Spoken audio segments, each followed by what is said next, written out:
Hey guys, Kacha here with the Village Mercantile. I wanted to bring you along to introducing the babies to their run and coop. My youngest birds are now 6 weeks old, so they've been out for a couple days now. They've got everything set up the way they need to, except for there's a few things that are still a work in progress. My number one tip for bringing your babies out into the run and coop is do it on a day that you're home. Do it on a day you've got some time to come out here quite a few times to check on them.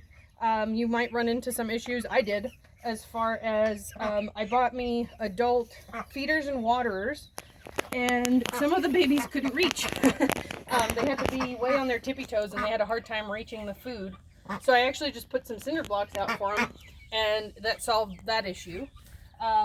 The water, they're able to, because it stays at a certain level, they're able to reach it. If you notice, the ducks make quite a mess, so if you got some ducklings, then this is unfortunately just the way it is dirty water. The way I'm going to combat that is I'm actually wanting to make a second level. I'll do something on that far side, kind of equivalent of basically a shelf that the chickens can get up on. Ducks won't be able to get up there, and I'll probably put like a hanging water, nipple style water. That way they have some clean water that the ducks can't get dirty. I do try to come out here. I don't handle them a whole lot, but I do try to come out here and hang out with them so they're not scared of me. Daisy dog comes out here too, so they're socialized with her. They're not scared of her. I always recommend have them locked up for about at least 3 weeks before you let them free range, just because they will learn that this is home, this is safety, this is where they're going to be comfortable, this is where their food and water is. So then in about 2 weeks, I'm going to let them free range while I'm home, and that way I'll leave the door propped open. They can come and go as they please. But a lot of times once the sun starts going down, they'll go in the coop themselves. So for now, here's the run. This is where they can run around. I like to have the food and water out here because the ducks kind of make a mess. And I also lock them up at night. So this is my coop. We kind of refurbished it a little bit.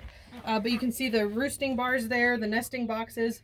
They're still kind of figuring things out. I actually had to force them in here because they didn't want to come in here. And sometimes at night they didn't want to come in themselves. So they're still learning. But once they realize that this is the safest place, then and once they actually start perching to sleep, which they haven't yet, then they'll come in here automatically. At night, I actually lock them up.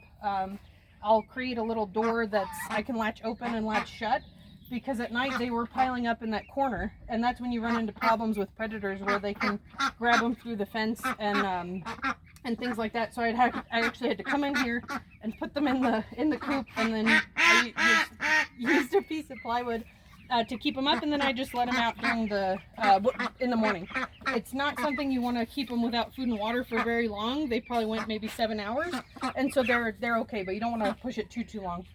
So one of the things I still need to do is, especially because I'm in the soft sand, I'm going to be digging all the way around the perimeter of the run and putting down the wire, burying it, and then keeping, basically I'll bury half and keep half exposed on the top.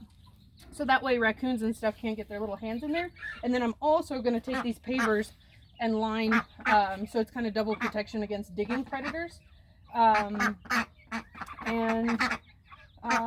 that's kind of it. Like I said, I definitely recommend when you put them out for the first time, do it when you're home so you can monitor them and you can watch them, and everybody can get acquainted with them.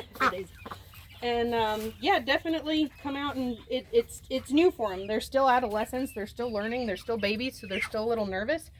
So I like to come out here and I give them little treats and stuff, and just so they get used to everything.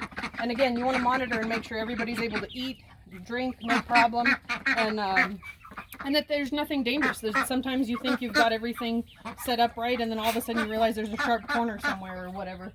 So you just want to watch, see what they do, how they act, if there's something they're really nervous about or not nervous about. But it takes them a little bit to get used to everything.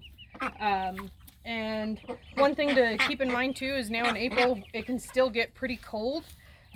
So I feel like, I mean, my birds are probably old enough, because again, the youngest ones are 6 weeks now. There might be something I'll do with straw or something, or put a thicker layer of bedding in the coop. But the nice thing is too, is I tried to lay it out where the coop's constantly in the sunshine.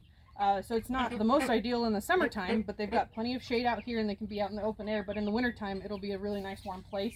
I'm even thinking, just for this particular setup in the wintertime, I might do like a thick plastic that is used for greenhouses. I might actually line like half of the coop or one side or something, just to make it a little bit more winter friendly. I mean, our winters aren't horrible, but just a few ideas. I mean, that's the neat thing, is you can really make your setup ideal for you and your situation, and kind of play with it. And because they definitely need to free range, so that's one thing. That was another reason I was going to put in a little second shelf, is on the days they can't free range, they'll have plenty to do, plenty to mess around, because they get bored. They're pretty smart social creatures, so they like to run around and explore and stuff. So but yeah, just wanted to bring you guys along. If you guys have any questions, reach out to us. Thank you.